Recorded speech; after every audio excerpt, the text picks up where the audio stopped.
Okay, fried chicken recipe. Well, it's using air fryer, so I should say air fried chicken recipe. It's using quite a few spices, and I cook in the water. Once the chicken's like almost cooked, I finish it up in the air fryer. So it looks really nice and taste. Damn it.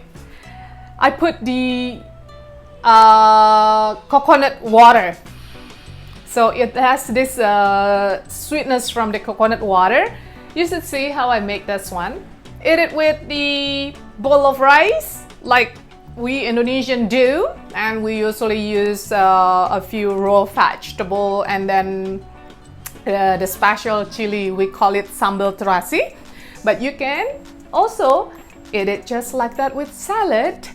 That's also nice. You want to use the french fries? It with fries is nice too.